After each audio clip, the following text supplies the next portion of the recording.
ഈ ദീനിനെ സംബന്ധിച്ച് ഇത് ആരെങ്കിലും കുറെ ആളുകൾ വോട്ടെടുപ്പ് നടത്തിയിട്ടൊരു അഭിപ്രായം മാറ്റാനോ അല്ലെങ്കിൽ ഒരു നിയമം പാസ്സാക്കാനോ ഒന്നും ഇവിടെ പറ്റില്ല. അതൊരിക്കലും ഇവിടെ അനുവദിക്കുകയില്ല. കാരണം അതിനാണ് സമസ്ത കേരള ജമിയത്തുൽ ഉലമ എന്ന് പറഞ്ഞ ഈ മഹത്താവുന്ന പ്രസ്ഥാനം ഇവിടെ നിലകൊള്ളുന്നത്. ഇവിടെ ഈ വിശുദ്ധ ദീനിന്റെ സംരക്ഷണത്തിന് വേണ്ടി മാത്രം ഖിയാമത്ത് നാൾ വരെ ഈ ദീനിന്റെ സംരക്ഷണം സമസ്ത കേരള ജമിയത്തുൽ ഉലമ അത് ഏറ്റെടുത്തിട്ടുണ്ട്. അത് ഏറ്റെടുത്ത് അത് നിർവഹിച്ചുകൊണ്ടേയിരിക്കുകയും യാതൊരു സംശയമില്ല. ഒരു വിശുദ്ധമാവുന്നതായ ഇലാഹിയാവുന്ന ഒരു സംവിധാനമാണ് ദീൻ. ഇതാണ് നമ്മൾ വിശ്വസിക്കുന്നത്. ദീനിനെ സംബന്ധിച്ച് നമ്മൾ വിശ്വസിക്കുന്നത് എന്താ? അതൊരു ഇലാഹിയായ സംവിധാനമാണ്.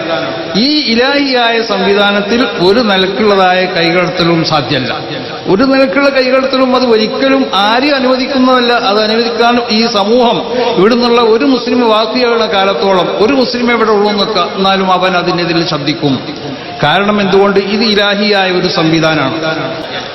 ആരെതിർത്താലും വിശുദ്ധമാവുന്നതായ ശരീഅത്തിലുള്ളതായ ഏതെങ്കിലും ഒരു ചെറിയ നിയമങ്ങളുണ്ടല്ലോ, ഈ നിയമത്തിനെ പോലും മാറ്റാൻ ഒരിക്കലും ഇവിടെ ഒരു മനുഷ്യനിക്കൊരിക്കലും അതിന് അർഹതയില്ല.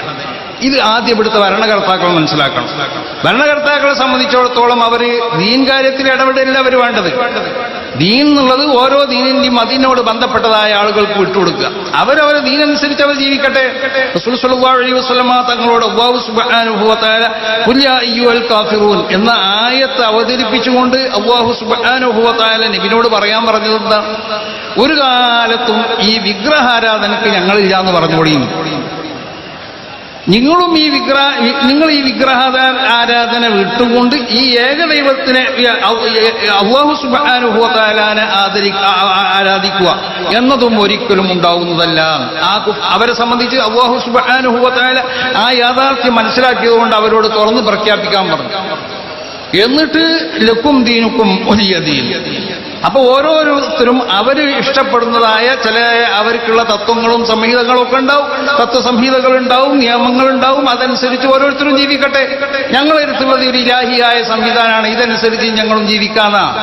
അപ്പൊ ആ ഇലാഹിയായ ഈ സംവിധാനത്തിൽ കൈകടത്തുക എന്നുള്ളത് ഭരണകർത്താക്കളെ സംബന്ധിച്ച് ആര് ഭരിച്ചാലും അവരെ സംബന്ധിച്ചിടത്തോളം അത് ഒരു ഭൂഷണമായ ഒരു നല്ല സംഗതിയല്ലാതെ അവരതിൽ കൈകടത്താൻ പാടില്ല. അവരിവിടെ പറഞ്ഞല്ലോ, ഭൗതികമായി ഇവിടെ ചെയ്യേണ്ട എത്ര കാര്യങ്ങളുണ്ട്, ആ കാര്യങ്ങൾ ചെയ്യാന്നല്ലാതെ ഇവിടെ ഒരു മുസ്ലിം എന്ന് പറഞ്ഞാൽ ആ മുസ്ലിമിനെ സംബന്ധിച്ചിടത്തോളം ആ മുസ്ലിം ആവുക എന്ന് പറഞ്ഞാൽ അതിന്റെ അർത്ഥം എന്താ?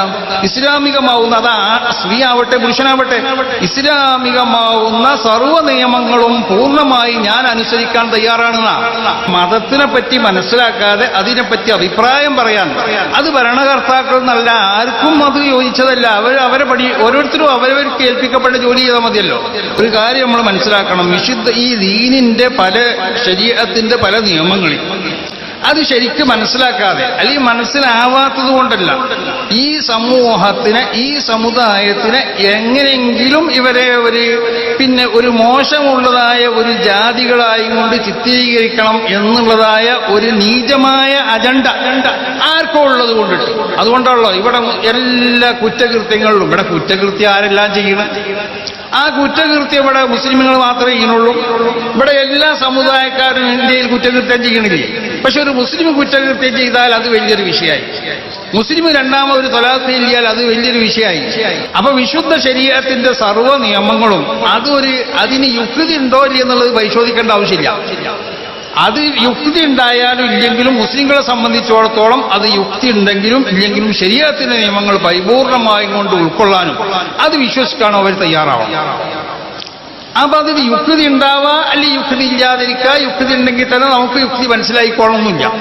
അപ്പൊ നമ്മളെ സംബന്ധിച്ചിടത്തോളം യുക്തിയിലേക്ക് പായേണ്ട ആവശ്യമില്ല, അതിന്റെ പിന്നാലെ പോകേണ്ട ആവശ്യമില്ല.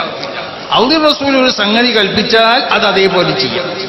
അപ്പൊ വിശുദ്ധ ശരീഅത്തിലുള്ള ഓരോ നിയമങ്ങളും അതിങ്ങനെ നോക്കി ഒരു സ്ത്രീനെ സംബന്ധിച്ചിടത്തോളം വരുന്ന സ്ത്രീകൾക്ക് ഇവിടെ ശരീഅത്ത് നിയമത്തിൽ കൂടി പോയാൽ സ്ത്രീകൾക്ക് വലിയ പ്രയാസങ്ങളാണെന്ന് പറഞ്ഞ് സ്ത്രീകളായ്മ എന്തായിക്കള അവരെ ഒരു മുസ്ലിം സ്ത്രീകളെയും പുരുഷന്മാരുടെ ഇടയിൽ ഒരു ഭിന്നത ഉണ്ടാക്കുക, മുസ്ലിം സംഘടനകളുടെ ഇടയിൽ ഒരു ഭിന്നത ഉണ്ടാക്കുക. അങ്ങനെ ഉണ്ടാക്കിക്കൊണ്ട് അവരവരുദ്ദേശിക്കുന്നതായ എന്തെങ്കിലും മോശമായ അജണ്ടകൾ ഉണ്ടെങ്കിൽ അത് നടപ്പിൽ വരുത്താൻ ഈ സമസ്ത കേരള ജമിയത്തുൽ ഉലമ എന്ന് പറയുന്ന ഈ മഹത്താവുന്ന പ്രസ്ഥാനം ഇവിടെയുള്ള കാലത്തോളം ഒരു ഭരണകൂടത്തിനും അനുവദിക്കില്ല എന്ന് ഈ അവസരത്തിൽ വളരെ പറയുക. ഒരു ഭരണകൂടത്തിലും അനുവദിക്കില്ല. ഭരണകർത്താക്കൾ ചെയ്യേണ്ടത് അവർ ഭരണപരമായിട്ട് ചെയ്യേണ്ടതായ കാര്യങ്ങൾ, ഇവിടെ ഭൗതികമായുള്ള സൗകര്യങ്ങൾ അവരുണ്ടാക്കി തരണം. ഭൗതികമായി പലതും ചെയ്യാനുണ്ട്, അതൊക്കെ ചെയ്യട്ടെ.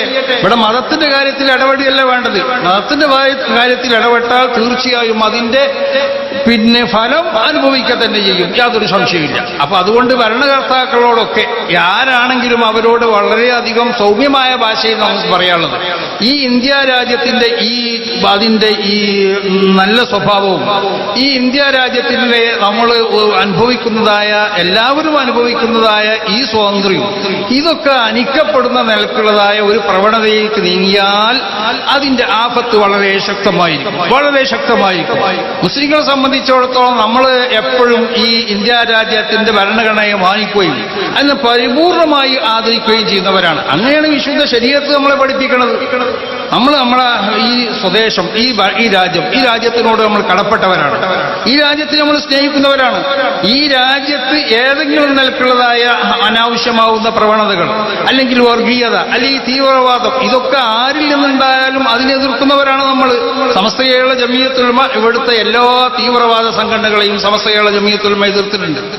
ഒന്നിലൊന്നും കാരണം തീവ്രത, ഭീകരത എന്ന് പറഞ്ഞ ഇസ്ലാമിന്റെ സ്വഭാവമല്ല, ഇസ്ലാമിന്റെ ശൈലി അതല്ല. അതുകൊണ്ടുള്ള ഇസ്ലാമിലേക്ക് അങ്ങനത്തെ കെട്ടിവെച്ചുകൊണ്ടുള്ളതായ ആ ഒരു നിലക്കുള്ള സമീപനം മുസ്ലിങ്ങളോട് ഒരിക്കലും നല്ലതല്ല.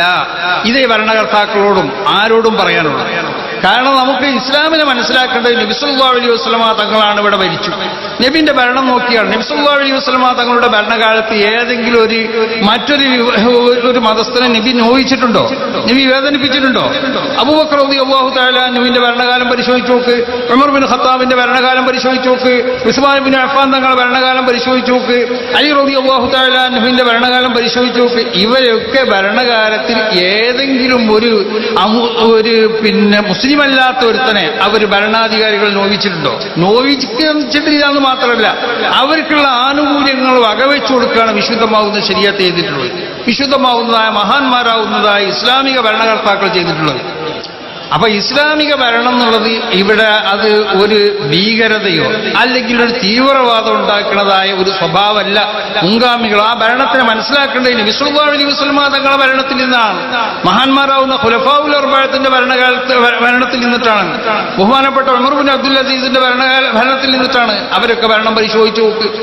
അങ്ങനെ ആവശ്യമില്ലാതെ എല്ലാത്തിനും മുസ്ലിങ്ങളെ കുറ്റം പറഞ്ഞുകൊണ്ട് മുസ്ലിങ്ങളുടെ നേരേക്ക് എടുക്കുന്ന ഈ വൃത്തികെട്ട സ്വഭാവം അത് ആരിൽ നിന്നുള്ളതാണെങ്കിലും അത് അവസാനിപ്പിക്കലാണ് എല്ലാവർക്കും നല്ലത്.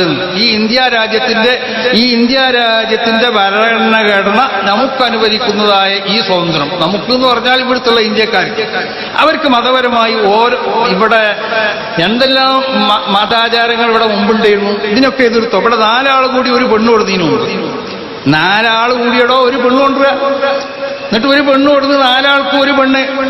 ഇങ്ങനത്തെ ആചാരങ്ങളും ഇങ്ങനത്തെ വിശ്വാസങ്ങളൊക്കെ ഉള്ളല്ലേ, നമ്മളതിനെ എതിർത്തോ? അത് അവരെ വിശ്വാസമാണ്. അങ്ങനെ വിശ്വാസമാണെങ്കിൽ 4 ആൾ കൂടിയല്ല, ഇനി 10 ആൾ കൂടി ഒന്നിനെ കൊടുത്തോട്ടെ, അവൾക്കതിന് സൗകര്യം ഉണ്ടെങ്കിൽ അവളതിന് കൈപ്പെട്ടു നിന്നോട്ടെ, നമുക്ക് അതിൽ ഇടപെടേണ്ട ആവശ്യമില്ലല്ലോ. അപ്പൊ ഓരോ മതത്തിലുമുള്ള ആചാരങ്ങൾ വളരെയധികം ചിലത് നമുക്ക് അത്ഭുതപ്പെടുത്തുന്നതായിരിക്കും, ചിലത് നമുക്ക് അതിനോട് ഉൾക്കൊള്ളാൻ കഴിയൂല, ചിലത് നമ്മളതിനായിട്ട് യോജിച്ചു പോകാൻ പറ്റൂല. നമ്മളതിനെ പറ്റിയൊന്നും എതിർക്കാൻ പോകുന്നില്ലല്ലോ. എന്താ കാരണം? അതൊരു മത ആചാരം എന്നുള്ള നിലക്ക് അല്ലെങ്കിൽ ഒരു മതത്തിന്റെ നിയമം എന്നുള്ള നിലക്ക് അതിനെ വർണ്ണപ്പെടുത്തുക എന്നുള്ള സ്വഭാവം മുസ്ലിങ്ങളെ സംബന്ധിച്ചിടത്തോളം ഇല്ല. മുസ്ലിങ്ങൾ ഇതുവരെ ചരിത്രം പരിശോധിച്ചു നോക്കിയാൽ മുസ്ലിങ്ങളുടെ ചരിത്രത്തിൽ അങ്ങനത്തെ ഒരു കറുത്ത ഒരു പുള്ളി കാണാൻ സാധ്യമല്ല. അപ്പൊ അതുകൊണ്ടിട്ട് നമ്മളെ സംബന്ധിച്ചിടത്തോളം നമ്മൾ ഇത് സമസ്ത കേരള ജംഇയ്യത്തുൽ ഉലമ എന്ന് പറഞ്ഞ ഈ പ്രസ്ഥാനം ശരീഅത്തിനെ സംരക്ഷിക്കാൻ വേണ്ടി മാത്രം മഹാന്മാരാവുന്നതായ നമ്മളെ മശായിഖന്മാർ ഇവിടെ സ്ഥാപിച്ചതായ പ്രസ്ഥാനമാണ്. അപ്പൊ സമസ്ത കേരള ജംഇയ്യത്തുൽ ഉലമക്ക് എപ്പോഴും ഇങ്ങനെ പ്രതിഷേധ റാലിയോ അങ്ങനെ ഉണ്ടോ? എപ്പോഴും ഇങ്ങനെ പ്രതിഷേധ റാലി പുട്ടൊരു തേങ്ങണ്ണമാരിക്ക് എപ്പോഴും പ്രതിഷേധ റാലി അല്ലെങ്കിൽ പ്രതിഷേധ മാർച്ച് ഇതൊന്നും നമ്മൾ സംഘടിപ്പിക്കലില്ല. നമ്മളെ ആവശ്യം വരുമ്പോൾ സംഘടിപ്പിക്കും. അത് സംഘടിപ്പിച്ചാൽ സംഘടിപ്പിച്ചതുപോലെയായി. കാരണം അത് സംഘടിപ്പിക്കാൻ നമുക്ക് മാത്രമേ സാധിക്കുള്ളൂ.